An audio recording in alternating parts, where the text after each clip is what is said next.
तो बच्चा ये टॉपिक कर लेते हैं आज, म्यूचुअल इंडक्टेंस और ट्रांसफॉर्मर लास्ट टॉपिक है, इसको वाइंड अप कर देते हैं।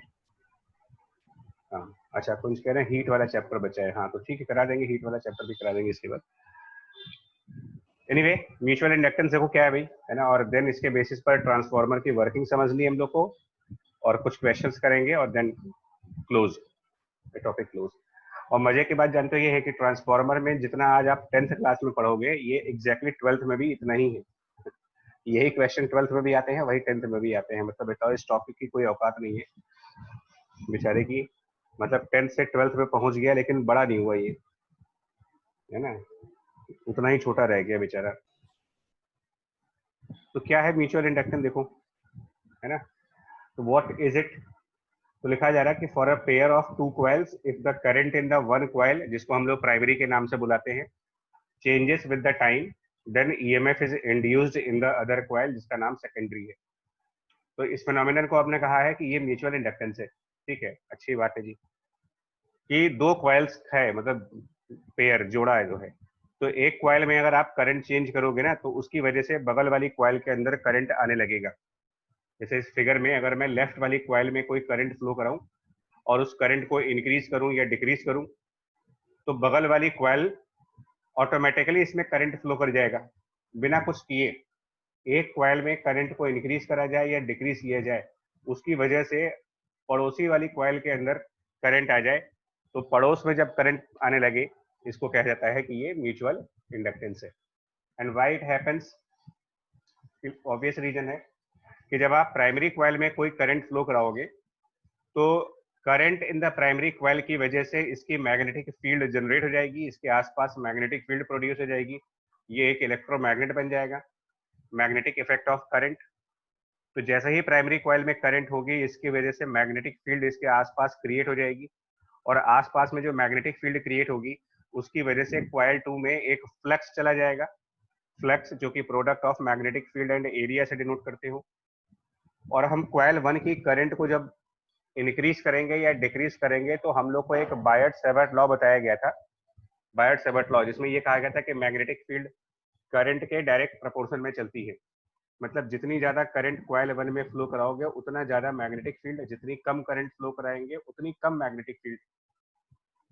तो कितनी करंट कॉइल 1 में फ्लो होती है वो डिसाइड करेगा कि इससे कितना मैग्नेटिक फील्ड क्रिएट होना है।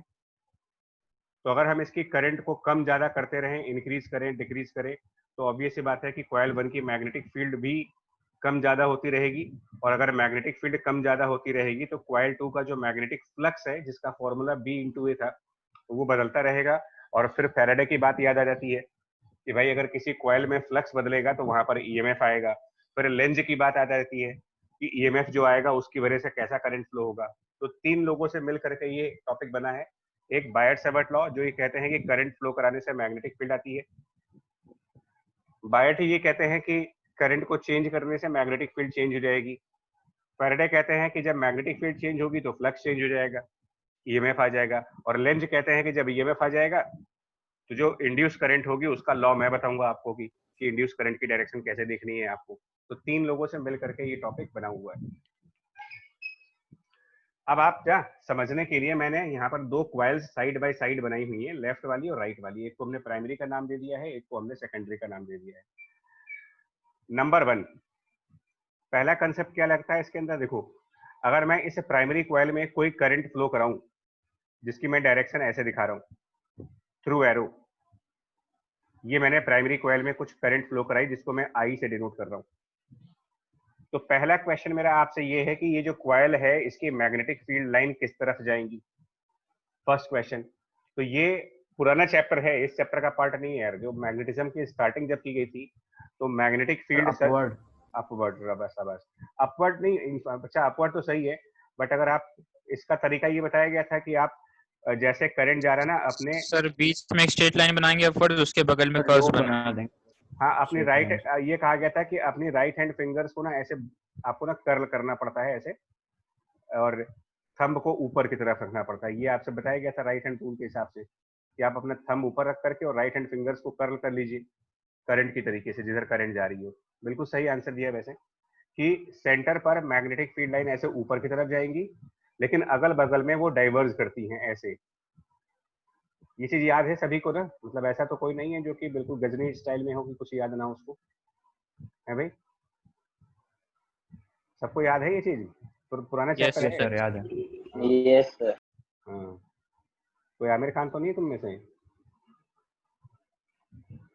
जिसको चीजें बहुत ज्यादा देर तक याद नहीं रहती है? तो उसका भी तरीका था। देखी नहीं मूवी? देखी तुम लोगों ने? गजनी कोई मूवी आई थी, देखी तुम लोगों ने? क्यों? उसमें देखिए सर। तो कैसे याद रखता था उसको यार? उसका स्टाइल देखा था तुमने? मतलब उसको 15 मिनट में चीजें भूल जाता था सर वो। लिख के रखता था जो चीज याद नहीं रहती थी। हाँ हाँ। तो यही पढ़ाई में लगा लो बच्चे, जिसको भी भूल जाते हो ना उसको अगल बगल लगा लिख के रख लो। हाँ ऋषभ कह रहा है नोटिस बोर्ड था वो, चलता फिरता नोटिस बोर्ड, बॉडी में लिख लेता था। हाँ एनीवे देखो, तो हमें उससे मतलब नहीं बच्चा। देखो पहली बात, प्राइमरी कॉइल एक तरीके से मैग्नेटिक फील्ड जनरेट कर रहा है। उसके बाद तो ये जो मैग्नेटिक फील्ड की लाइन दिखाते हो, लाइन ऑफ मैग्नेटिक फील्ड, जिसको एम डॉट एफ से डिनोट कर रहे हैं मैग्नेटिक फील्ड, किसकी लाइन ऑफ मैग्नेटिक फील्ड? किसकी? तो ये कॉइल 1 की।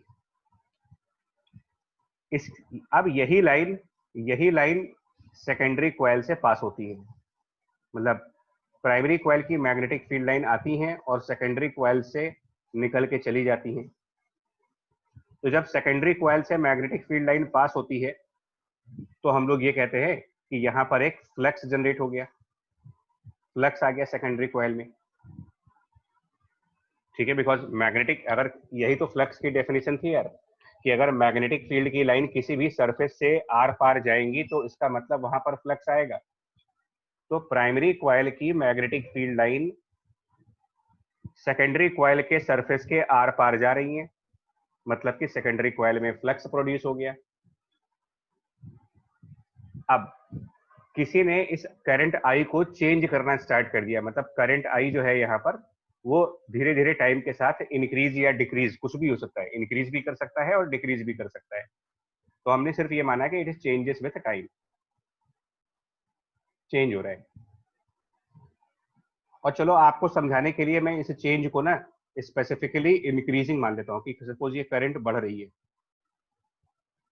तो करंट जब बढ़ेगी तो नेचुरल से बात है कि मैग्नेटिक फील्ड ज्यादा प्रोड्यूस हो जाएगी। मैग्नेटिक फील्ड ज्यादा प्रोड्यूस होगी, इसका मतलब कि सेकेंडरी कॉइल का जो फ्लक्स है वो बढ़ेगा, पाई ऑफ सेकेंडरी कॉइल भी बढ़ेगा। अब थोड़ा सा फैराडे और थोड़ा सा लेंज, मतलब इसमें मसाला है ना, मसाला लगेगा इसमें। एक थोड़ा सा मसाला बायट-सैवर्ट लॉ का लगाना है, थोड़ा सा फैराडेज लॉ का लगाना है और थोड़ा सा लेंज वाला लगाना है, और तब देखो स्पाइसी बनेगा बिल्कुल ये। तो ये जो फ्लक्स है सेकेंडरी वाले का ये इंक्रीज कर रहा है। अब लेंज वाले अंकल को याद करो कि भाई इसमें सेकेंडरी कॉइल में करंट कैसे फ्लो करेगा। फैराडे की बात तो हो गई कि फ्लक्स इंक्रीज कर रहा है, तो इसका मतलब a current will be induced in the secondary coil, a current will be induced, यही फैराडे का लॉ है, ठीक है ना, इंड्यूस्ड इन सेकेंडरी। चलो तो हम इसको तो मान लेते हैं कि भाई फैराडे झूठ नहीं बोलते, सही बोला होगा उन्होंने, सच्चे इंसान थे। तो मान लेते हैं कि भाई फ्लक्स चेंज होगा तो करंट फ्लो करेगा, लेकिन अब क्वेश्चन ये उठता है कि कॉइल 2 में जो करंट फ्लो करेगी क्या वो वैसे ही फ्लो करेगी जैसे कि कॉइल 1 में चल रही है, या फिर वो कॉइल 1 के अपोजिट डायरेक्शन में फ्लो जैसे करेगी? कॉइल 1 में चल रही है। सर सेम जैसे कॉइल 1 पे ऊपर से देखेंगे तो एंटी क्लॉकवाइज होगा। मतलब सिमिलर होगा ना कुल मिलाकर के। तो ये बात कैसे थी याद करो, लेंज लॉ में क्या कहा गया था इस समय? देखिए जो मैग्नेटिक फील्ड कॉइल 1 की वजह से आई है वो डाउनवर्ड जा रही है नीचे, और ये इंक्रीज हो रही है। तो लेंज ने क्या कहा था कि मैग्नेटिक फील्ड अगर इंक्रीज करे तो अंगूठा किधर रखना है अपना, राइट हैंड का थंब किस तरफ रखना है? हम लोग यहाँ पर इस फिगर में राइट हैंड का थंब नीचे की तरफ रखेंगे या ऊपर की तरफ रखें? अगर डाउनवर्ड सर ऊपर। मैग्नेटिक, अगर डाउनवर्ड डायरेक्शन में मैग्नेटिक फील्ड की लाइन जा रही है और इंक्रीज हो रही है, तो लेंज का जो स्टेटमेंट था उसके हिसाब से आप अपना राइट हैंड थंब इस डाउनवर्ड मैग्नेटिक फील्ड के अपोजिट साइड यानी कि ऊपर रखो। तो ठीक है, हमने अंगूठा ऊपर कर लिया अपना राइट हैंड का, और अंगूठा राइट हैंड का थंब ऊपर करते ही हमने क्या किया, हमने यहाँ पर अब अपना फिंगर्स को कर्ल करना स्टार्ट किया। जैसे हमने फिंगर्स को कर्ल करना स्टार्ट किया तो हमें क्या मिला, आपको देखो हमें क्या मिला यहाँ पर, दैट मीन्स क्लॉकवाइज। तो इसी तरीके से यहाँ पर एक इंड्यूस करंट होगा, इसको मैं आई डैश से डिनोट कर दे रहा हूँ, आई डैश डिनोट कर रहा हूँ, I dash for the induce current. ये पहले नहीं था, इंड्यूस का मतलब जो चीज पहले नहीं थी, किसी की असर, किसी का इन्फ्लुएंस जब होता है ना, किसी और की वजह से इन्फ्लुएंस हो जाए आपके ऊपर, तो प्राइमरी कॉइल की वजह से, मतलब कॉइल 1 के करंट को बढ़ाने की वजह से सेकेंडरी कॉइल जिसमें पहले कोई करंट नहीं थी, जैसे ही प्राइमरी कॉइल के करंट को इंक्रीज किया, सेकेंडरी में ऑटोमेटिकली करंट आने लगी। इसी फिनोमेना को आप नाम देते हो म्यूचुअल इंडक्टेंस का फिनोमेना। कोई डाउट पूछो, किसी को भी कोई डाउट हो, कहीं पर एक वर्ड ना समझ में आया हो कि क्या कहानी क्या हुई है इसमें। तो कहानी की शुरुआत कहाँ से होती है, फिर से बता रहे हैं आपको, इस स्टोरी की जो शुरुआत है वो कहाँ से होती है, मतलब पहला सीन कौन सा है, first scene current in the primary coil. Next, magnetic field is created by the primary coil. Next, those magnetic field passes through secondary coil. Next, when we change the current in the primary coil, the magnetic field passing through secondary coil also changes. That means the flux changes. Next, when the flux changes in the secondary coil, EMF, that is a potential difference, is induced in the secondary coil, which causes a current in the secondary coil. And finally, the Lenz law will tell us what will be the direction of induced current in the secondary coil. समझ आ गया हो तो बच्चा आगे बढ़े। Yes sir. ठीक है जी, thank you. अब देखो, मैंने एक और फिगर अपने रखी हुई है पहले समझने के लिए। आपको म्यूचुअल इंडक्टेंस समझाते हैं कायदे से पहले क्या होता है, फिर ट्रांसफार्मर भी समझ में आ जाएगा। ट्रांसफार्मर तो बहुत बड़ा टास्क नहीं है। देखिए बच्चे, इसमें क्या है, प्राइमरी कॉइल जो है ना, मेरा पहला वाला पार्ट, इसमें एक दूसरे के पैरेलल है, आमने सामने टक्कर हो रही है इनकी, आमने सामने। तो इसमें ये करंट ऐसे जा रहा है आई, और बैक साइड से ये करंट वापस आ रहा है। मतलब मैं पहले बता दूं, ये जहां पर मैंने पहले आई लिखा था, ये फ्रंट साइड है, मतलब स्क्रीन के फ्रंट पे है, आप इसको मानना। और ये बैक ऑफ स्क्रीन है, मतलब कि आप इस समय स्क्रीन पे देख रहे हो ना, तो हो सकता है कि विजुअलाइज करने में प्रॉब्लम हो आपको। तो जो फ्रंट वाली साइड है, मतलब कैसे समझाएं यार, देखो, अगर मैं ना, इसका मतलब ये है कि अगर मैं यहाँ पर खड़े होकर देखूंगा तो मुझे करंट कैसा दिख रहा होगा। मान लो सपोज आप यहाँ पर खड़े हो, तो अब थोड़ा सा बताओ आपको क्या रियलाइज हो रहा है कि प्राइमरी कॉइल में क्लॉकवाइज करंट है कि एंटी क्लॉकवाइज करंट है? Sir anti clock. है? ध्यान से देखो बच्चा, आप क्लॉकवाइज है। मैं यही समझाने की कोशिश कर रहा हूँ क्योंकि इसमें स्टूडेंट्स को ये बड़ी फूड तो समझ ही नहीं आ रहा है, कैसे देखें। एक्चुअली यार देखो सर, अगर लेफ्ट साइड खड़े होते हैं तब क्लॉकवाइज होगा। देखो बच्चा, मैं और कोशिश कर रहा हूँ इसको समझाने की। एक्चुअली फिगर को समझने में बड़ी समस्या होती है। पर्टिकुलरली अगर स्क्रीन पर देख रहे हो ना, तो स्क्रीन तो 2D होती है, अब ये तो 3D मूवी देखते हैं। तो जैसे मान लो ये ऐसे करके ना एक फ्लैट सरफेस है, और इस फ्लैट सरफेस पर ना मैंने एक सर्किल बना रखा है, शायद आप समझ पाओ। और ये करंट ऐसे फ्लो हो रहा है आपका, है ना। और इस सर्किल का जो एक्सेस पॉइंट है, यहाँ पर आप खड़े हो और आप इस तरफ देख रहे हो, मतलब आपका लुकिंग जो है वो इस तरफ है, लुकिंग ऑन स्क्रीन है। अभी बताओ ये क्लॉकवाइज है कि एंटी क्लॉकवाइज है यार? Sir clockwise. हाँ क्लॉकवाइज है। तो यही फिगर ऊपर बना है, यही।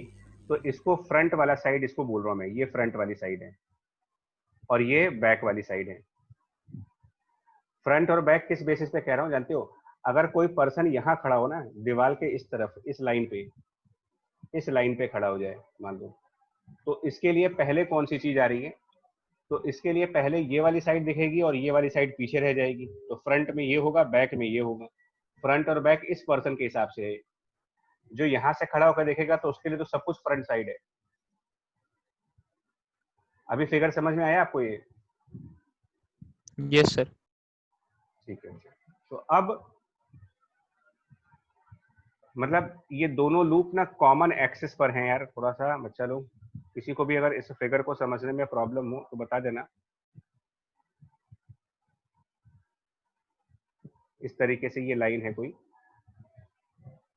अब हम लोग क्या कह रहे हैं ना, प्राइमरी कॉइल करंट में जो करंट है, सपोज दैट ये जो आई यहाँ पर है, ये आई डिक्रीज कर रहे हैं हम लोग,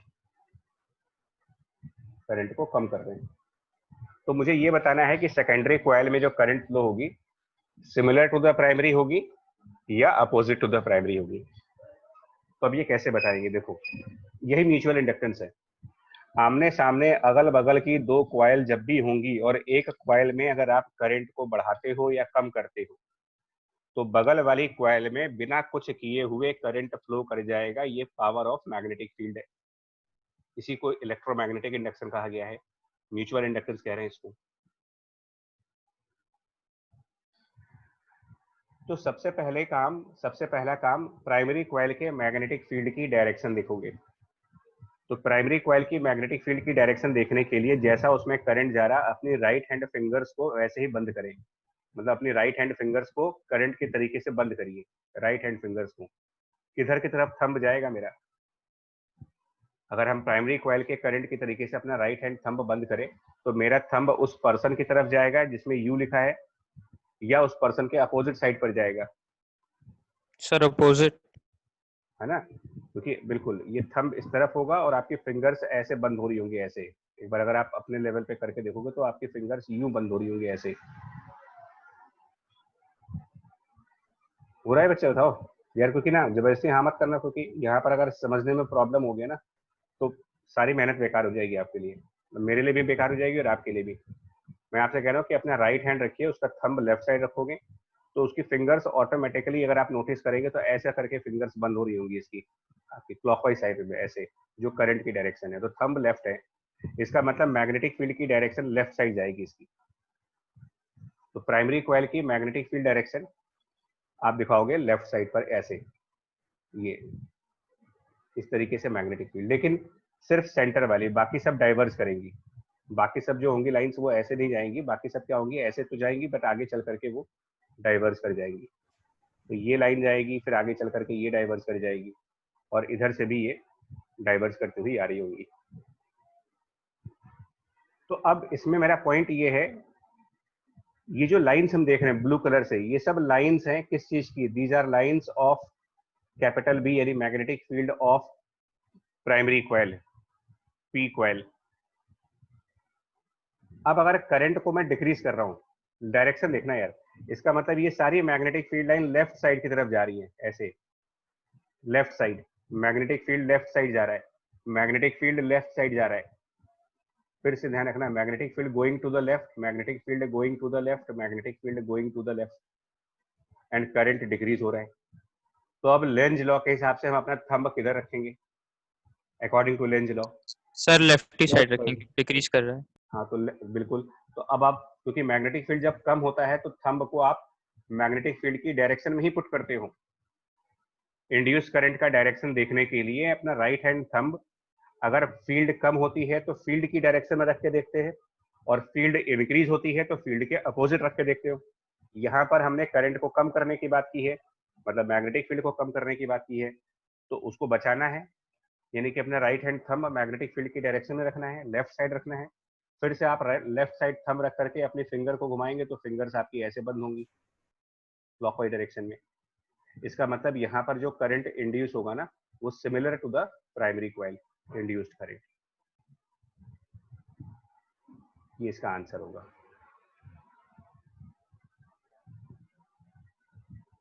बोलो जी, समझ आया ये चीज? Yes sir.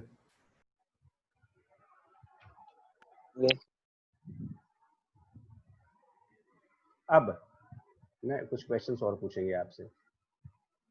ये बताओ, ये आपका इंटेलिजेंस चेक कर रहा हूँ, मतलब कितना आपको बेटर अंडरस्टैंडिंग है। जब दो क्वाइल्स में सेम डायरेक्शन में करंट फ्लो होती है तो वो अट्रैक्ट होते हैं या नाराज हो जाते हैं, मतलब रिपेल हो जाते हैं? Sir attract. Sir attract. Attract. तो यहाँ पर क्या हो रहा है, इन दोनों में, ये दोनों आपस में अगल बगल हैं और दोनों में करंट का डायरेक्शन एक जैसा ही है। प्राइमरी कॉइल के करंट के फ्लो करने का डायरेक्शन और सेकेंडरी कॉइल के करंट के फ्लो करने का डायरेक्शन तो सिमिलर हो गया। तो अगर क्वेश्चन पूछूं कि दीज क्वाइल्स विल, और आपको सिर्फ दो ही ऑप्शन दूं, 50-50 लाइफ लाइन लेने के बाद दो options, will attract each other and will repel each other, क्या आंसर दोगे? Sir attract. डाउट में बोल रहे हो क्या बच्चा? मतलब हल्का सा। सर अट्रैक्ट पैरेलल वायर्स में तो अट्रैक्ट ही होते हैं सर, अगर करंट सेम डायरेक्शन में होता है। हाँ, तो इसका मतलब ये अट्रैक्ट होंगे, इसमें कॉन्फिडेंस के साथ बोलो ना। यही सब तो थोड़ा सा क्वेश्चन होता है यार। गारंटीड है कि ये अट्रैक्ट होंगे क्योंकि दोनों में सेम डायरेक्शन में करंट है। आप देखो, ट्रांसफार्मर पढ़ने में ज़्यादा टाइम ही लगेगा यार, इसको समझने में। ये बड़ा इंटरेस्टिंग टॉपिक है, मैं फिर बता रहा हूँ आपको। मैं ना एक काम करता हूँ, इसको थोड़ा सा कट करते हैं, नेक्स्ट पेज पे चलते हैं। तो फिर से इस डायग्राम को यूज करेंगे यार। एक बार फिर से प्राइमरी सेकेंडरी कॉइल बनाते हैं, और आप फिर से एक बार डायरेक्शन बताना है मेरे को। देखिए आपको कितना लॉजिक क्लियर है, मतलब आपको सब अंडरस्टैंडिंग है या नहीं है। अभी हम क्या कर रहे हैं ना, जो प्राइमरी कॉइल है इसमें करंट तो वैसे ही फ्लो करा रहे हैं जैसे पहले फ्लो हुआ था।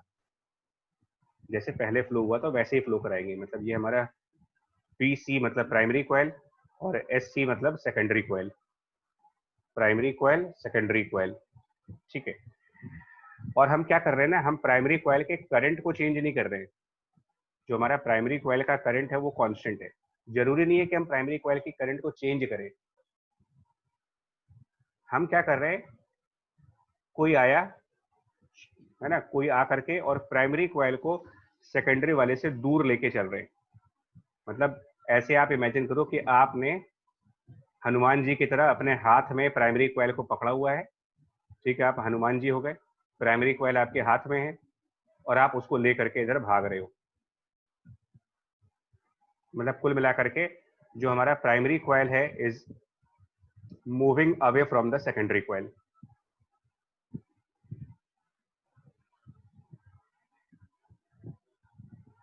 ठीक है, तो क्या पहला क्वेश्चन मेरा ये है कि क्या सेकेंडरी कॉइल में कोई करंट आएगी या नहीं आएगी, मतलब क्या फ्लक्स चेंज हो रहा है या नहीं हो रहा है? Yes sir.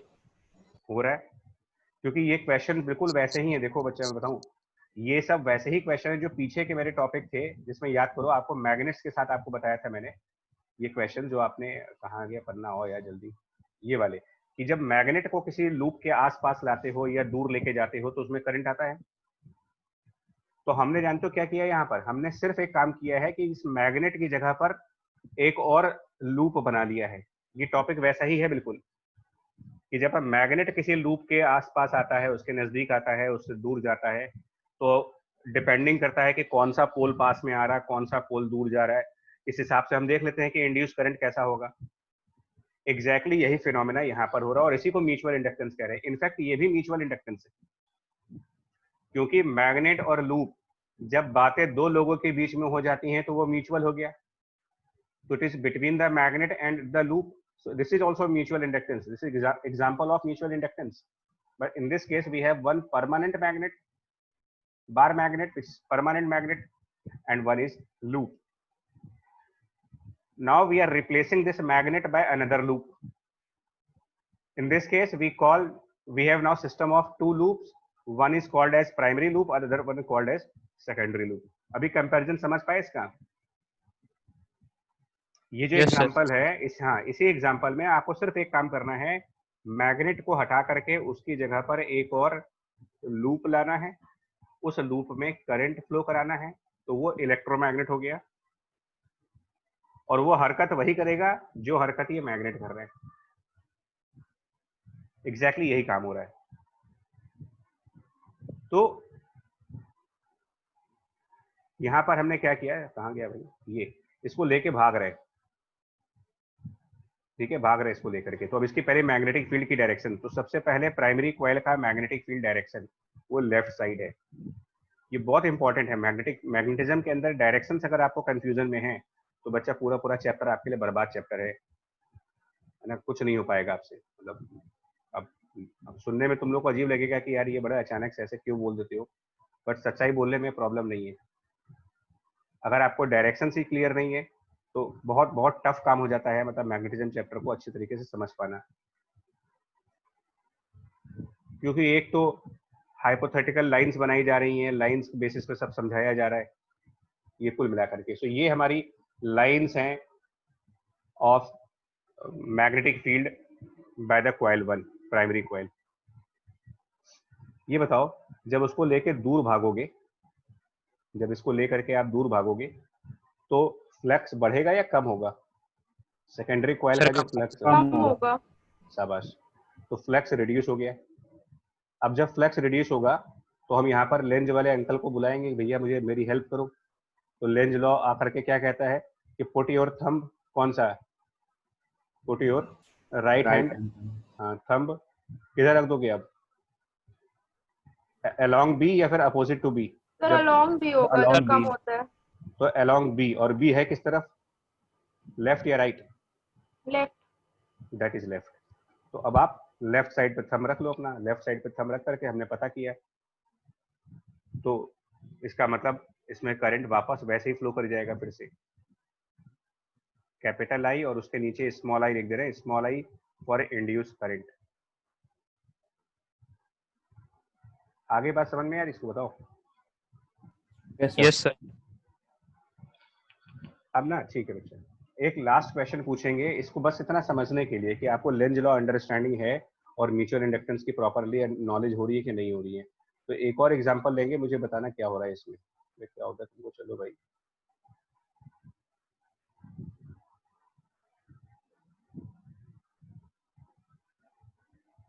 ठीक है जी, अब आपको बताना पड़ेगा इसमें कि सिचुएशन क्या हो रही है। तो वापस थोड़ा सा प्राइमरी कॉइल में करंट की डायरेक्शन बदल दी मैंने, प्राइमरी कॉइल में करंट की डायरेक्शन को चेंज कर दिया, प्राइमरी कॉइल, ये सेकेंडरी कॉइल हो गई। और प्राइमरी कॉइल में करंट आई कांस्टेंट है, और प्राइमरी कॉइल फिक्स्ड भी है, उसको कहीं लेके भी नहीं जाएंगे, न लेफ्ट न राइट, और करंट भी नहीं बदलेंगे।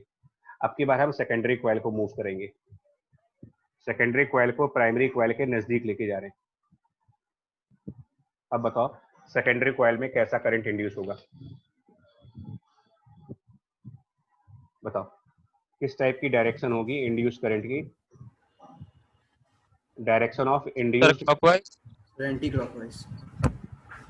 एक मिनट बच्चा, direction of induced current in the secondary coil is, अब मैं सर सेम, मतलब सेम जो, मतलब similar to the primary coil. हाँ सर, यस सर, सिमिलर। चलो मैं इसको Similar. एक मिनट, मैं इसको Proxy तो था। ऑब्जेक्टिव क्वेश्चन बना देता हूँ, तीन चार ऑप्शन दे देता हूँ। तो डायरेक्शन ऑफ इंड्यूस्ड करंट, तो कि तुम्हें ये भी आइडिया लगे कि एग्जाम में इसके ऊपर क्वेश्चन किस तरीके के आने हैं। इसमें नॉन कैलकुलेटिव क्वेश्चन आएगा, non calculative theory based question आता है। Is opposite to that in primary coil, एक ऑप्शन ये हो गया। सी ऑप्शन हो गया बोथ कॉइल्स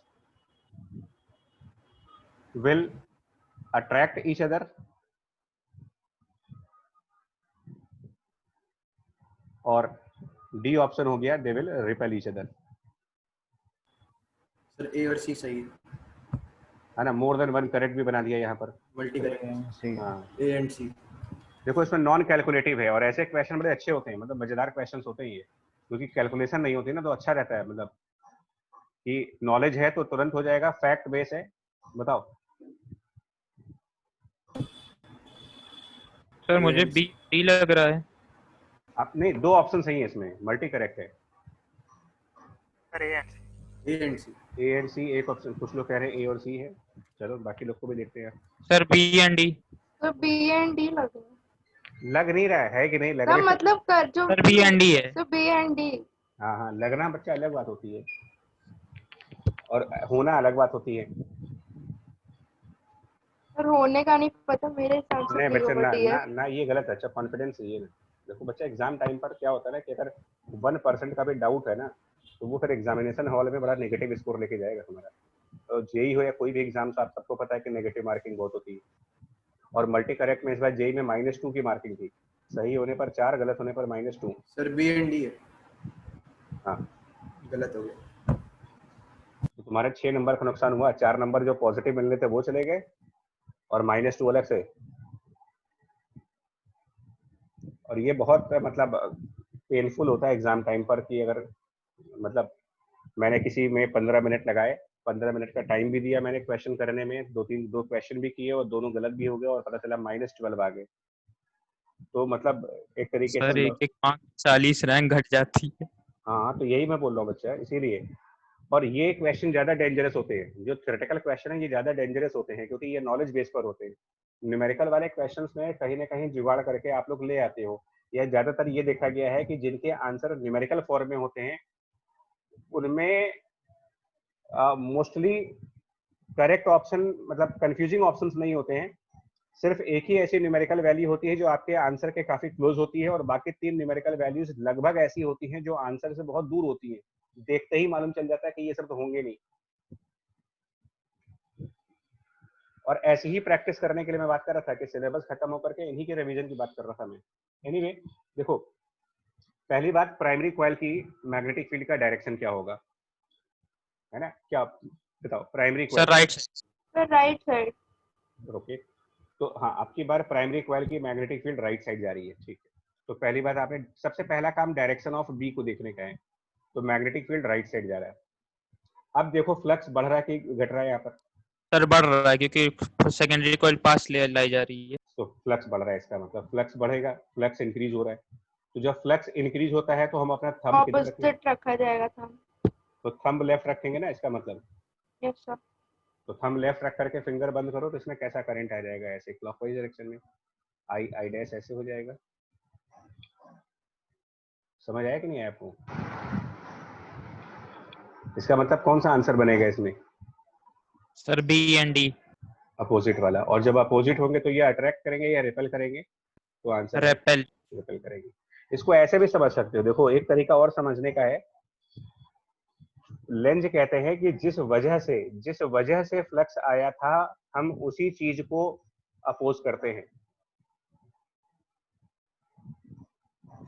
लेंज लॉ में क्या कहा गया है कि जो कॉज ऑफ ईएमएफ है, कॉज ऑफ ईएमएफ का मतलब, अच्छा अगर एक बात बताओ, अगर हम सेकेंडरी कॉइल को मूव ना करते, ना हम प्राइमरी को मूव करते, ना सेकेंडरी को मूव करते, ना प्राइमरी में करंट चेंज करते, कुछ नहीं करते, क्या सेकेंडरी में करंट फ्लो होता है?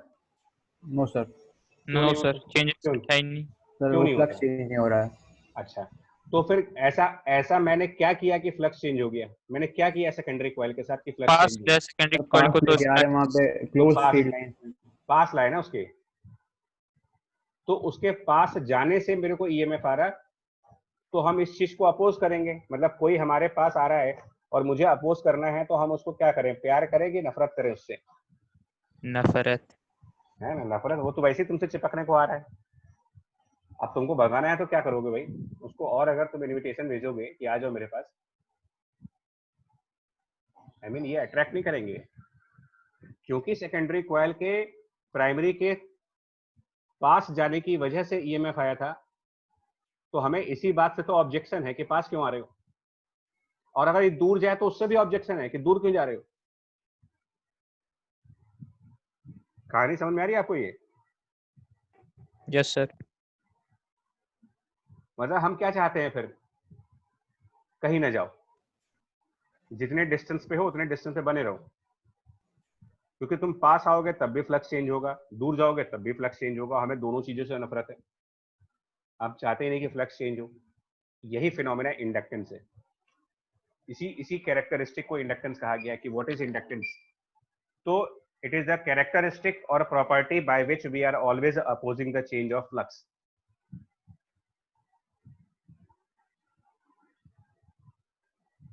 द नेचर कह सकते हो, बर्ताव, जिसको हिंदी में बर्ताव कहते हैं ना। आपका जैसे नेचर होता है ना, किसी का लड़ने का, किसी का मारने का, किसी का कुछ करे, अलग अलग नेचर होते हैं सबके। So the nature of opposition कह लिए, या नेचर ऑफ क्या इसको प्रॉपर वर्ड कहें, the nature of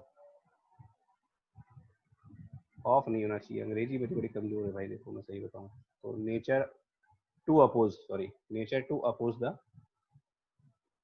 change in flux.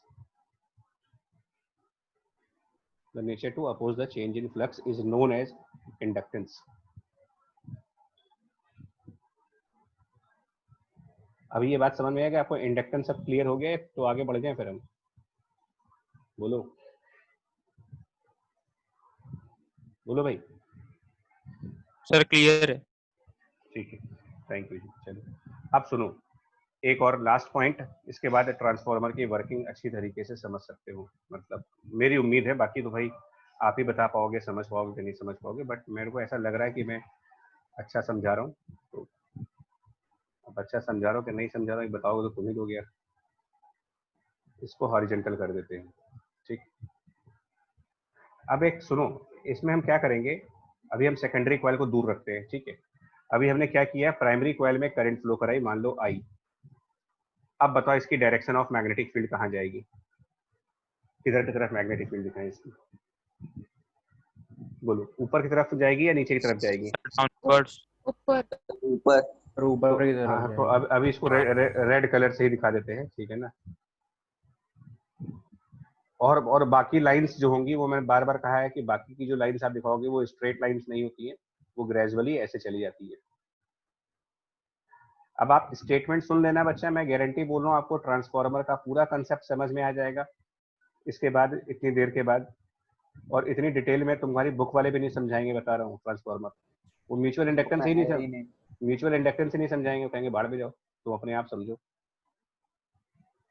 और मैंने फिर ये तुमको क्या कहा, मैं तो बार बार एक ही बात बोल रहा हूँ यार कि मेरा पर्पस हमेशा क्लास 10th का नहीं रहा है। मेरा पर्पस ये है कि इन टॉपिक्स को कभी भी तुम सेल्फ रीडिंग करने बैठोगे ना, जब क्लास 11th में, क्लास 12th में, तो आराम से बुक्स के साथ समझ में आ जाएगी। कोई अच्छी किताब अगर आप पढ़ रहे होगे तो समझ सकते हो।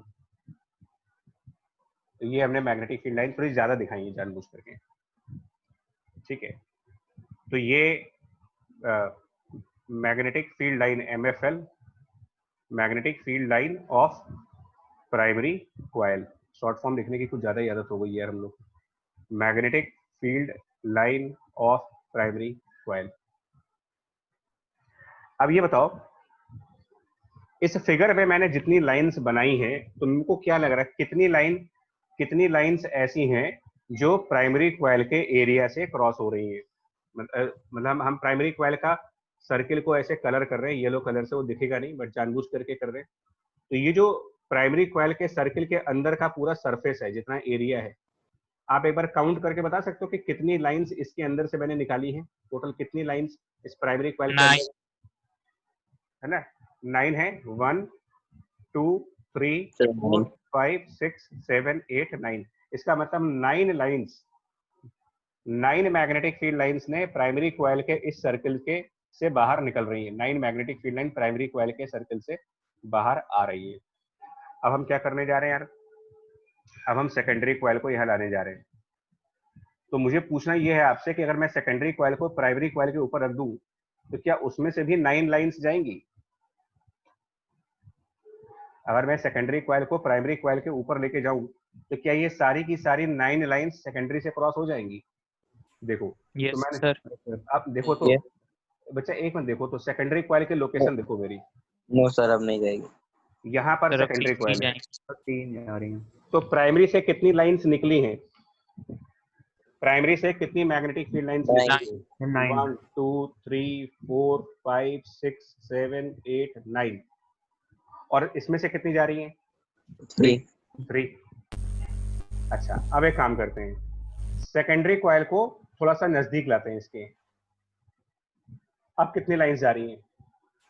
तो 5। 5। ठीक है, 5। अब और नजदीक लाओ, कितनी हो गई? 7। 7। ठीक, और लास्ट में ये साला क्लिक भी नहीं होगा। अब लास्ट में बिल्कुल इसके साथ चिपका देते हैं, लगभग इससे। 9। समझ आई कहानी क्या हुई? बोलो। Yes sir. क्या समझ आ रहा है? सर मैग्नेटिक फील्ड लाइन जितनी ज्यादा होंगी उतने ज्यादा मैग्नेटिक फील्ड स्ट्रेंथ होगी। तो जितना लूप को पास ला रहे हैं हम लोग प्राइमरी कॉइल के, हाँ, उतनी ही उसकी मैग्नेटिक फील्ड स्ट्रेंथ बढ़ रही है सर। तो हाँ, तो क्या ये पॉसिबल है कि सेकेंडरी कॉइल की मैग्नेटिक फील्ड लाइन और प्राइमरी कॉइल की मैग्नेटिक फील्ड लाइन को बराबर कर दिया जाए? क्या ये पॉसिबल है? सर एक दोनों के एकदम साथ चिपका दिया जाए। उनको सुपरसीड कर दिया जाए। मतलब can we have same magnetic flux, can we have same magnetic field lines? Statement सुनना, passing through, can we have same magnetic field lines passing through primary coil and secondary coil? क्या answer देंगे इसका? अभी मैंने करके दिखाया आपको, एक बार फिर से करके दिखा देता हूँ। सर एक दूसरे के साथ फिर जब चिपका दें ओवरलैप करेंगे। यस, मतलब है ना, पॉसिबल तो है। Yes sir. यस है, इट इज Yes. पॉसिबल है। ओके, इसको हम जानते हो क्या बोलते हैं? इस पॉइंट को प्राइमरी और सेकेंडरी कॉइल में same number of magnetic field lines pass हो सकती हैं। एक बार फिर डायग्राम में आपको दिखा दे रहा हूँ जिन लोगों ने नहीं देखा है। यहाँ से जैसे जैसे आप सेकेंडरी कॉइल को प्राइमरी के नजदीक लाते जाओगे, number of lines through the secondary coil and number of lines through the primary coil वो बराबर आएंगी, इसको जितना नीचे लाते चले जाओगे। तो मैं यहाँ पर रख दे रहा हूँ इसको थोड़ा सा, बस इतना ताकि आपको समझ में आए। इसमें नीचे वाली कॉइल हमारी प्राइमरी कॉइल थी और ऊपर वाली कॉइल जो है हमारी रखी है वो ये वाली, ये सेकेंडरी कॉइल है।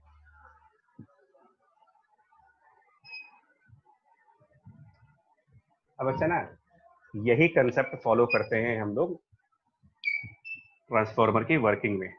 ट्रांसफार्मर की वर्किंग में अब मैं ट्रांसफार्मर खोल के तो दिखा नहीं सकता आपको, बट ट्रांसफार्मर में दो कॉइल्स इंटरनली इस तरीके से बनाई जाती है, मैन्युफैक्चरिंग उनकी जब की जाती है तो ये ध्यान रखा जाता है कि जितनी magnetic field line primary coil 1 से जा रही हो उतनी ही magnetic field line primary coil 2 से भी जा रही हो। ये ट्रांसफार्मर की वर्किंग का मेन कंसेप्ट है। उसमें भी दो कॉइल्स होती हैं, प्राइमरी एंड सेकेंडरी, और ये इंश्योर किया जाता है कि number of magnetic field lines through the primary coil and number of magnetic field line through the secondary coil they are equal. ये इंश्योर किया जाता है वहां पर। जो बेसिक आइडिया है ट्रांसफार्मर की वर्किंग का। तो ये ट्रांसफार्मर का बेसिक देखो, आ जाओ फटाफट इसको समराइज करें। पर नंबर 1 इसको ABCD करके पॉइंट्स में लिखा जा रहा है। सबसे पहले तो ये म्यूचुअल इंडक्टेंस के प्रिंसिपल पे काम करता है। म्यूचुअल इंडक्टेंस पीछे समझा दिया आपको। ये AC से काम करता है, DC से काम नहीं करता, बैटरी से काम नहीं करेगा। इसके लिए जो खंबे से सप्लाई आती है ना, पोल वाली सप्लाई, ऑल्टरनेटिंग करंट वाली, वो चाहिए। और पर्पस क्या है? तो वो सब तो आपका है कि भाई लो वोल्टेज को हाई वोल्टेज में कन्वर्ट करना, हाई वोल्टेज को लो वोल्टेज में कन्वर्ट करना, ये सब इसका काम है। तो अगर ये वोल्टेज इंक्रीज करने के लिए यूज कर रहे हैं तो स्टेप अप है। अप मतलब वोल्टेज को इंक्रीज किया जाएगा, और स्टेप डाउन का मतलब वोल्टेज को कम किया जाएगा। तो ये पॉइंट्स तो आप बाद में पढ़ना है, इसको बाद में डिस्कस कर लेंगे। जो राइट साइड का फिगर है इस पर मत जाना आप, बिकॉज ये तो एक तरीके से मतलब फिगर जो है वो आपको समझाने के लिए है खाली पेपर का, मतलब this is the figure on paper. Actual transformer ऐसे थोड़ी होता है। अगर आप इसको नोटिस करेंगे ना, फिगर पे मत जाना, फिर बोल रहा हूँ जो मैंने बताया वो समझना। लेफ्ट साइड पर जो कॉइल्स हैं, लेफ्ट साइड पे जो कॉइल्स हैं ये आपके लिए प्राइमरी कॉइल्स हैं, और राइट साइड पे जो कॉइल्स हैं ये सेकेंडरी कॉइल्स हैं। ठीक, हम लोग प्राइमरी कॉइल में करंट को चेंज करते हैं तो उस वजह से सेकेंडरी कॉइल में करंट फ्लो करती है। ये लगभग वही कहानी चल रही है जो अभी तक हमने समझाई है आपको। यहाँ पर ये जो चीजें आप पढ़ रहे थे ना, यही चीज है कि एक जगह पे करंट बदलोगे तो दूसरी जगह करंट अपने आप फ्लो कर जाएगी।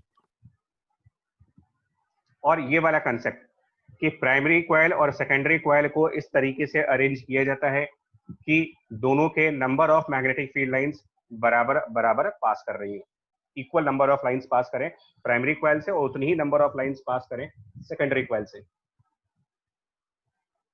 ये इंजीनियर वालों का काम है, जो बनाने वाले लोग हैं ना वो इस तरीके से डिजाइनिंग करेंगे। हमको उससे मतलब नहीं, क्योंकि हम अभी इंजीनियरिंग नहीं कर रहे, हम प्री इंजीनियरिंग पे हैं अभी। आई मीन उसको पढ़ रहे हो अभी आप सिर्फ। जब आप इंजीनियरिंग में जाओगे तो ट्रांसफार्मर का एक्चुअल वर्किंग और एक्चुअल कंस्ट्रक्शन भी देखोगे कि ये कैसे पॉसिबल होगा कि सेकेंडरी कॉइल और प्राइमरी कॉइल पे सेम नंबर ऑफ लाइंस जाएंगी।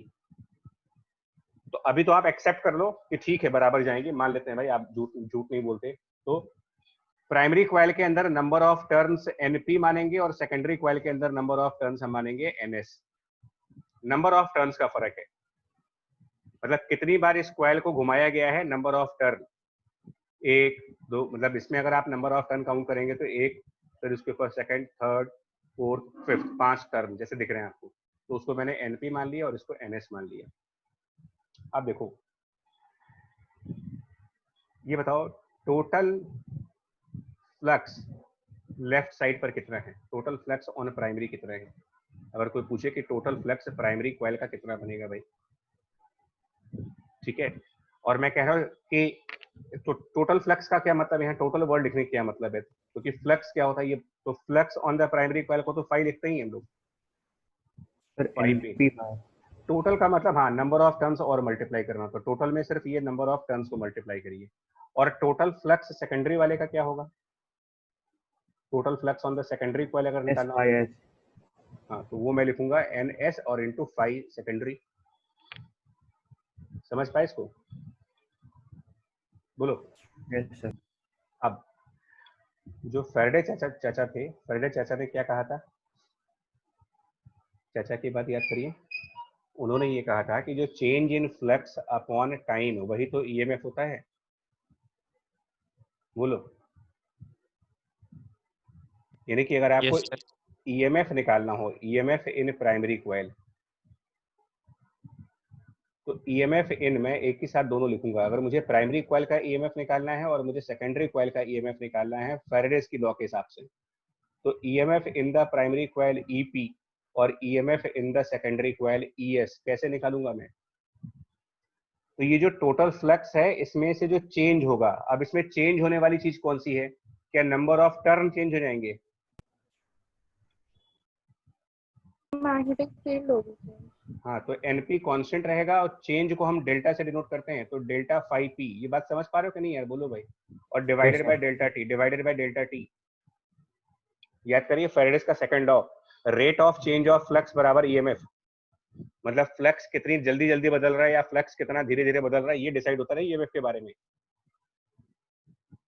Yes sir.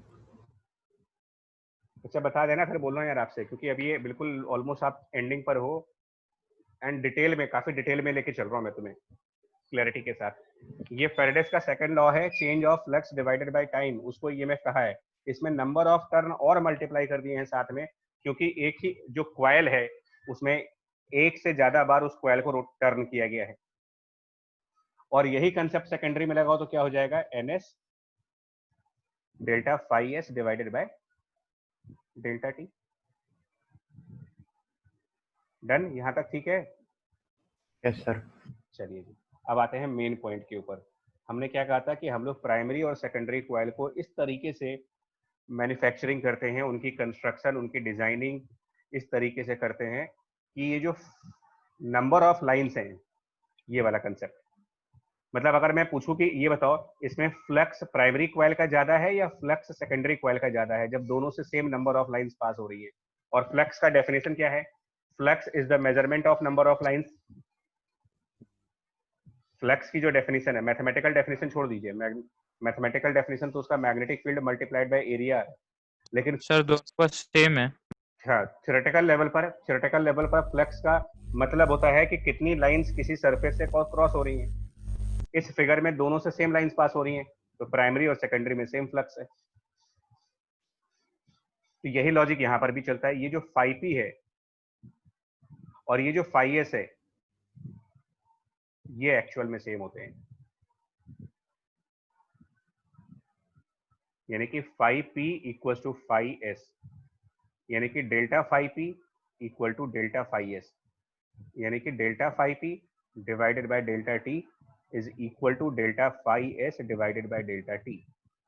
अब डेल्टा फाई पी की क्या वैल्यू है भाई, तो यहां से इस एनपी को ईपी के नीचे लेके चले जाओ और इस एनएस को ईएस के नीचे लेके चले जाओ, तो delta phi P divided by delta T EP divided by NP और delta phi S upon delta T ES divided by NS. तो हम क्या लिखने जा रहे हैं अब अगले स्टेप पर, ये EP divided by NP equals to ES divided by NS. That means कि ईएस यानी कि सेकेंडरी का जो ईएमएफ होगा, EMF in the secondary is NS divided by NP into EP. ये आया पहला फॉर्मूला। अब खुद देखो, अगर एनएस की वैल्यू बड़ी है एनपी से तो क्या होगा, अगर एनएस एनपी से बड़ा हुआ तो इसका मतलब ES is more than EP, यानी कि secondary voltage more than primary voltage. और ये किस टाइप का ट्रांसफार्मर कहलाता है जिसमें सेकेंडरी साइड ज्यादा वोल्टेज आने लगे? तो स्टेप अप। इसको कह देते हैं कि ये स्टेप अप ट्रांसफार्मर है। और यहीं पर अगर सेकेंडरी के नंबर ऑफ टर्न प्राइमरी वाले से कम रह जाए, प्राइमरी में ज्यादा टर्न हो जाए, तो obviously ES less than EP, that is secondary voltage.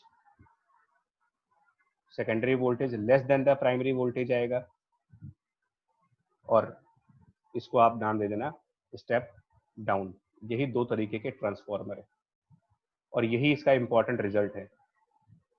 तो रिजल्ट के पीछे की कहानी तुमको समझ में आई? देखो मेरे लिए बच्चा ना, मैं चाहता तो इस ट्रांसफार्मर को डायरेक्ट यहाँ से स्टार्ट करता और आपको रटवा देता सब कुछ। ऐसे नहीं रटते तो मार मार के गरिया गरिया के रटवा देते, लेकिन वो अपना टेस्ट है नहीं कभी पढ़ाने का, वो रहा नहीं कभी आज तक कि चीजों को याद करवाएं ऐसे जबरदस्ती। तो बच्चा इस कंसेप्ट को आप ऐसे समझो, कहानी शुरुआत होती है म्यूचुअल इंडक्टेंस क्या होता है, क्यों होता है, फिर उसके कुछ एग्जांपल्स की म्यूचुअल इंडक्टेंस को हम समझ लेते हैं कैसे होता है, और ये सब एग्जांपल देखना होगा तुम्हें। उसके बाद ये मोस्ट इंपॉर्टेंट पार्ट है आपका, दिस इज एक कह सकते हो कि बेसिक आइडिया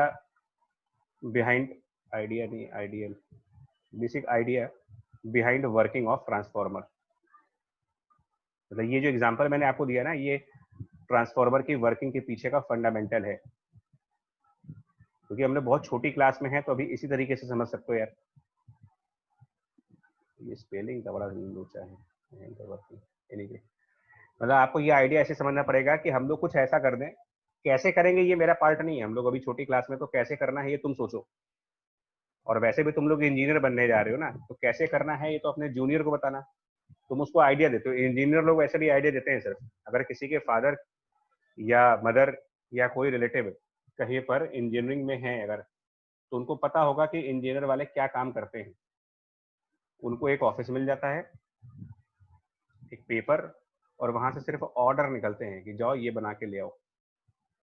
और यही फर्क है IIT और ITI में, दोनों में सेम अल्फाबेट है लेकिन फर्क इतना है, IIT वाले ऑर्डर पास करेंगे और ITI वाले, डिप्लोमा जिसको बोलते हैं, पॉलिटेक्निक वाले डिप्लोमा, ये वर्क करेंगे। तो चूज कर लो भाई इसमें से तुमको कौन सा ज्यादा पसंद है तुमको। मतलब एक तरीके से ITI अगर है आज की डेट में, तो एक तरीके से आप लेबर टाइप का जॉब करोगे, और ये जो है तो ये एक तरीके से ऑफिसर टाइप का हो गया। तो ये डिसाइड कर लो कि तुमको, मतलब तुम्हारी डिग्री में यही 3 अल्फाबेट होंगे लेकिन आगे पीछे होंगे, तो वैसे फर्क नहीं है। 2 I और 1 T उसमें भी है, 2 I और 1 T इसमें भी है। तो ये बेसिक आइडिया है। ये देखो जरा, ये प्रूफ समझ में आया तुम लोग को यहाँ पर? ये जो प्रूविंग दी है मैंने, बिकॉज इसकी प्रूविंग नहीं मिलेगी आपको, बता रहा हूँ। प्रूफ समझ में आया? बोलो जल्दी। सर है ना? ठीक है। Yes sir. लेकिन ये हम कहते हैं कि ये आइडियल है, this is for ideal transformer. अब दुनिया में कोई चीज आइडियल तो है नहीं, भगवान राम भी आइडियल नहीं थे। तो आइडियल ट्रांसफार्मर,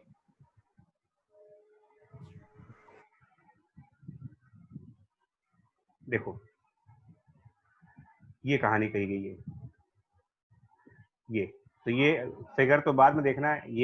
ये जो ट्रांसफार्मर का सिंबल है ना, ये बीच में जो 2 डंडे होते हैं ना, ये जो वर्टिकल लाइन होती है, इनको ट्रांसफार्मर का कोर बोलते हैं। कोर किसको बोलते हो?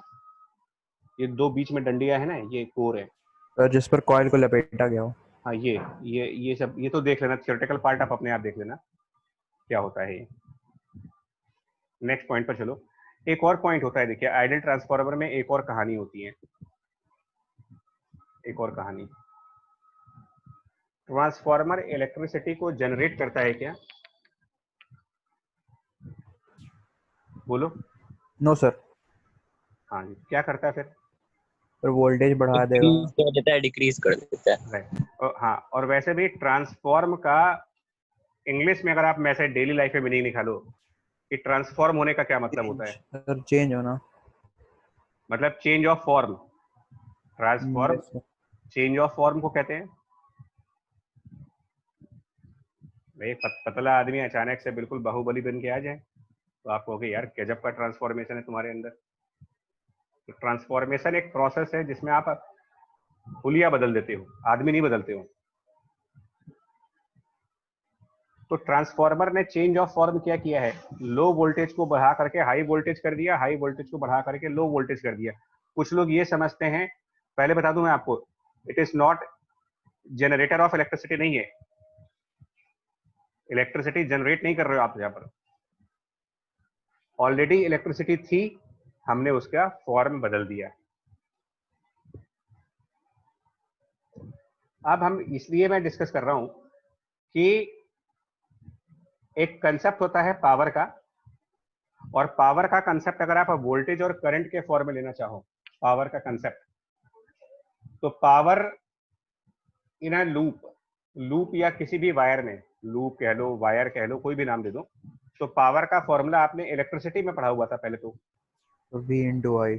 वोल्टेज मल्टीप्लाइड बाय करंट, शाबाश, वोल्टेज और करंट का प्रोडक्ट।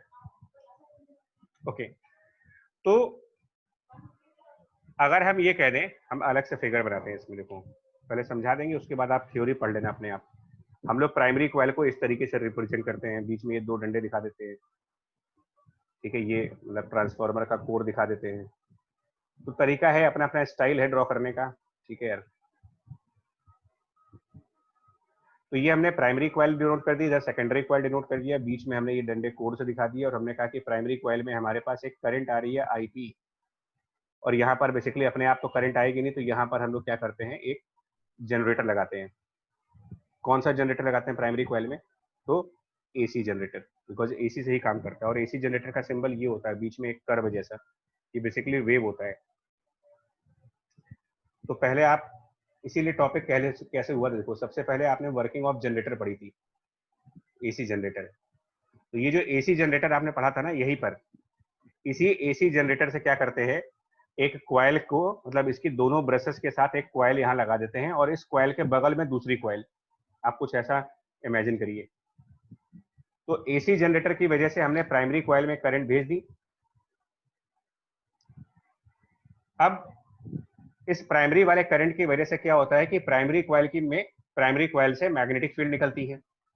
इसको मैं थोड़ा सा डिफरेंट तरीके से डायग्राम बता रहा हूं, बट ये डायग्राम समझ आता नहीं जल्दी। आप दिखा सकते हो कि मैग्नेटिक फील्ड प्राइमरी कॉइल से निकलती है, और वही मैग्नेटिक फील्ड सेकेंडरी कॉइल में भी जाती है।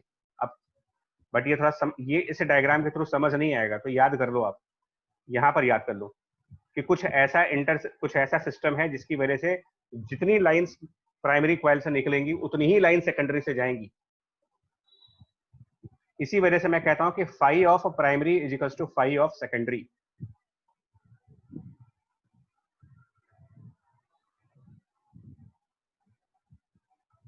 लेकिन टोटल फ्लक्स अलग होगा। टोटल फ्लक्स फाई पी और फाई एस का मतलब होता है फ्लक्स पर टर्न। एक टर्न की बात कर रहे हैं, एक टर्न में दोनों के फ्लक्स बराबर हैं, लेकिन टोटल में फर्क क्या होता है कि इस तरफ नंबर ऑफ टर्न्स अलग हैं और इस तरफ नंबर ऑफ टर्न्स अलग हैं।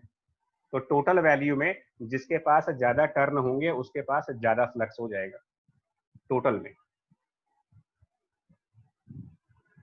इसको ध्यान रखना, टोटल फ्लक्स अलग तरीके से होता है। टोटल फ्लक्स जो होता है वो प्राइमरी के लिए एनपी इंटू पाई पी और सेकेंडरी के लिए एनएस और पाई एस। तो ये जो टोटल फ्लक्स है ये डिफरेंट है, ये डिफरेंट फॉर बोथ है। और टोटल फ्लक्स डिसाइड करता है, टोटल फ्लक्स में जो चेंज आएगा, चेंज ये डिसाइड करेगा ईएमएफ को, फैराडेज लॉ में। इसी को पीछे वर्किंग की थी मैंने, इसी की वर्किंग की है यहाँ पर, इसकी वर्किंग समझना इसको। और लास्ट क्वेश्चन है। अब यहाँ पर अगर हमारे पास वोल्टेज ईपी है और यहाँ पर वोल्टेज ईएस है, और मान लेते हैं यहाँ पर आईएस करंट है, ईएस मतलब वोल्टेज, तो प्राइमरी कॉइल के साइड पर पावर कितनी है, प्राइमरी साइड की पावर, तो प्राइमरी साइड की power voltage in the primary coil multiplies by secondary coil current in the primary coil. और सेकेंडरी कॉइल की पावर कितनी है, सेकेंडरी कॉइल की पावर, तो ये हो जाएगा voltage of secondary coil and current of secondary coil. अब क्वेश्चन ये है कि किसकी पावर ज्यादा है, तो ट्रांसफॉर्मर कोई जनरेटर तो है नहीं कि इलेक्ट्रिसिटी पैदा कर दोगे आप। ट्रांसफॉर्म करने का मतलब होता है कि कोई चीज एग्जिस्ट कर रही है, उसी का आप फॉर्म बदल रहे हो। मतलब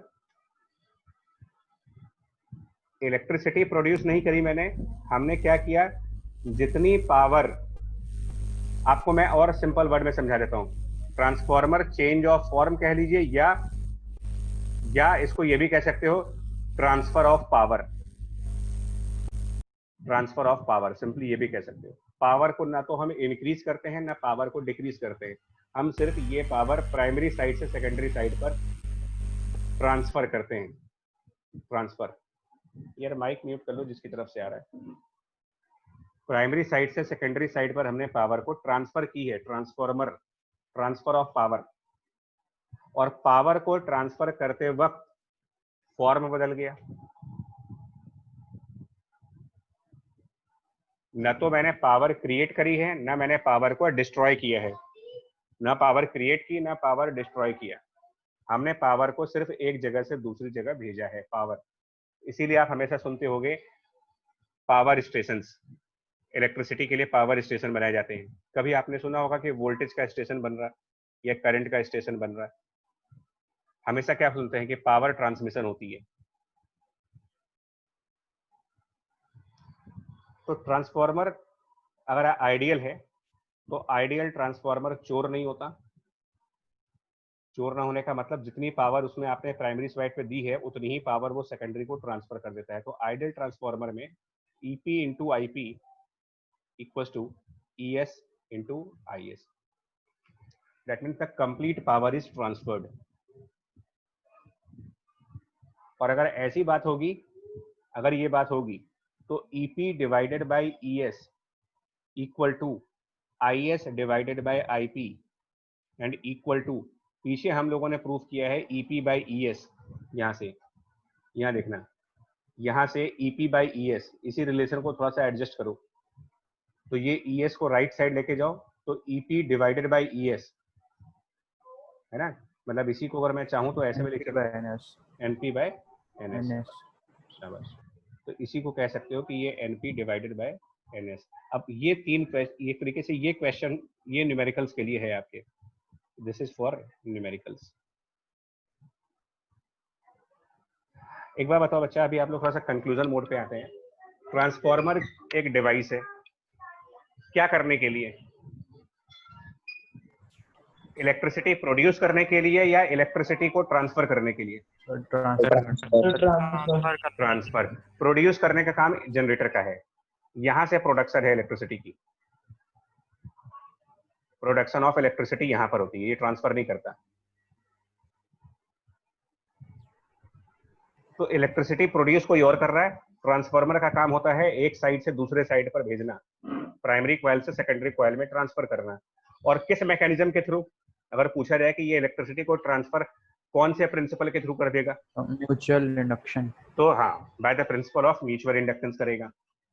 उस ट्रांसफर करने में क्या बदलता है और क्या नहीं बदलता है?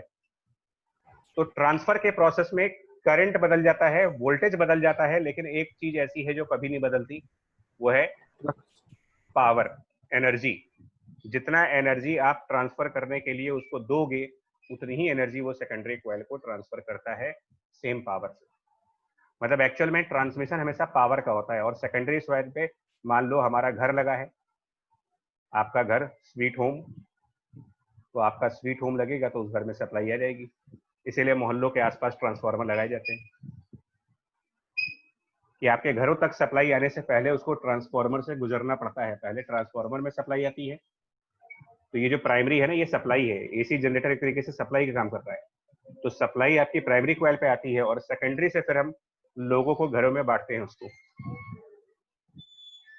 और प्राइमरी में कहाँ से सप्लाई आती है, उसका पावर कहाँ आता है? कानपुर की बात कर लें अगर आपके, तो बड़ा से पनकी पावर स्टेशन है ना, वो काफी अब तो इम्प्रूव हो गया है बच्चा लोग। तो ट्रांसफार्मर, मैं फिर से बोल रहा हूँ, यहाँ पर स्टूडेंट्स ऑब्जेक्टिव क्वेश्चंस में बहुत ही कंफ्यूज होते हैं। What is a transformer? तो it is a device. Does it produces electricity? No. What is the main function of transformer? to transfer the power from primary coil to the secondary coil. What is the advantage? While transferring the power, we get the same power but at the different voltage and the different current. Same power लेकिन voltage ज्यादा, current कम, या फिर voltage कम current ज्यादा. वो depend करता है कि step up हो रहा है या स्टेप डाउन हो रहा है. स्टेप अप ट्रांसफॉर्मर जब होता है, स्टेप अप ट्रांसफॉर्मर, तो सेकेंडरी का वोल्टेज बढ़ जाता है, लेकिन क्योंकि दोनों तरफ सेम पावर चाहिए आपको, तो स्टेप अप में करंट भी बढ़ेगा या करंट कम हो जाएगा. आपका पावर वोल्टेज और करंट की प्रोडक्ट है, और ये प्रोडक्ट लेफ्ट साइड पर और राइट साइड पर बराबर है. बोलो.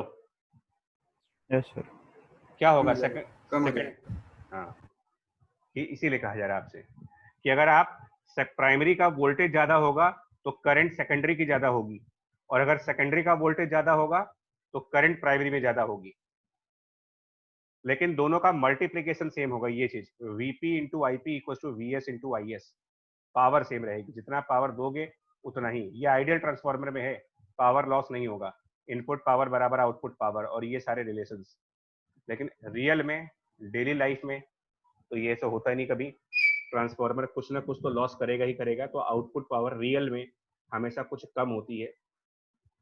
आइडियल ट्रांसफॉर्मर का मतलब होता है, हम ये मानते हैं कि 100% एफिशिएंसी से काम कर रहा है ये, और यहाँ पर कुछ एफिशिएंसी होती है.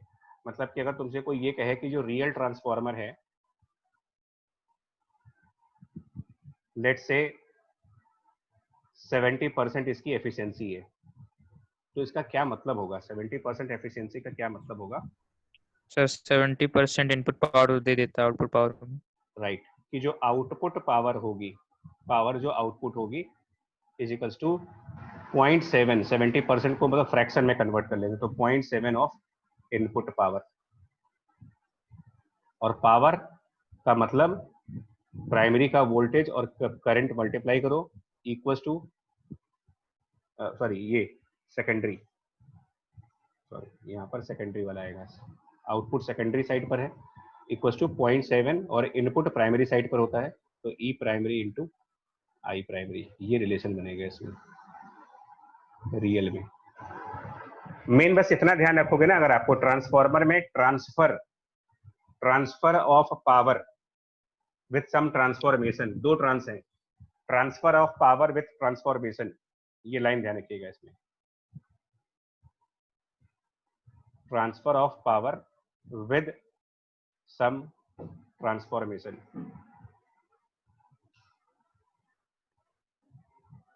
ये हमारा ट्रांसफॉर्मर है. तो दो ट्रांसफर है, एक ट्रांसफर एक ट्रांसफॉर्मेशन, दोनों को मिला करके आप कह रहे हो ट्रांसफॉर्मर. यहां लिख भी दिया है, it is not a generator of electricity और uses power station, radio, television, telegraph. ये तो खैर कहानी है. अब ये क्वेश्चंस हैं, लेकिन खुद से करने के लिए हैं तुम्हारे, मतलब एक तरीके से होमवर्क प्रैक्टिस करने के लिए, और straightforward formula based questions हैं. तो ये कुछ फर्स्ट क्वेश्चन यहाँ पर है, second, then is third, 3 questions हैं. मतलब स्ट्रेट सिर्फ प्रैक्टिस के लिए छोड़ दिया मैंने, इनके ऊपर है यार, ये आराम से कर सकते हो. ये जो ये फॉर्मूला है ना, ये EP by ES equals to IS by IP equals to NP by NS, सिर्फ इसके लिए, दिस इज फॉर न्यूमेरिकल. तो all 3 questions are based on this formula. तो जस्ट प्रैक्टिस भी हो जाएगी, थ्योरी भी हो गया हमारा, और अब ये टॉपिक कंप्लीट हो जाएगा आपका, 100% कंप्लीट हो गया. ठीक है जी आदर्श बच्चा, हम बता देंगे आदर्श, रिवीजन का स्ट्रेटजी बता देंगे, बट ये magnetism with transformer complete. And मैं फिर से बोलूंगा तुम्हें, ये म्यूचुअल इंडक्टेंस को एक बार पढ़ना, बहुत ही इंटरेस्टिंग टॉपिक है वैसे, बट ऑफ तब पहले म्यूचुअल इंडक्टेंस के बारे में अच्छी तरीके से जान लो, समझ लो, और फिर ट्रांसफॉर्मर की वर्किंग पे आओ. और इस स्टेटमेंट को हमेशा ध्यान रखना कि ट्रांसफॉर्मर का जो बेसिक फंडामेंटल वो यही है कि we have same number of magnetic field lines passing through primary coil and the same number of magnetic field lines passes through the secondary coil. That is the basic idea behind the working of transformer. So the derivations are based on this factor, that number of lines passing in primary and number of lines passing in secondary are same. ये इसका basic idea है work करने का, क्योंकि उसी basic idea से यहाँ वाली प्रूविंग है. उसी बेसिक आइडिया से ही आपने यहाँ पर प्रूव किया है, अलग से प्रूविंग नहीं कर पा रहे हो। ये जो प्रूविंग होती है ना यहाँ से, ये कि phi p और phi s बराबर है। और मैं एक बार फिर से रिपीट कर रहा हूँ, टोटल फ्लक्स बराबर नहीं होता बच्चा। टोटल फ्लक्स प्राइमरी का अलग है, टोटल फ्लक्स सेकेंडरी का अलग है। लेकिन अगर आप सिंगल टर्न की बात करोगे, सिंगल टर्न, तो प्राइमरी सेकेंडरी बराबर बराबर होते हैं, क्योंकि लाइंस बराबर बराबर पास होती हैं उसमें से। ठीक है जी भाई साहब। Yes sir. चलिए, थैंक यू वेरी मच, और मिलते हैं नेक्स्ट क्लास में with Thank new you, sir. चैप्टर। थैंक यू जी, bye bye, take care. Recording upload कर दीजिएगा। हाँ हाँ।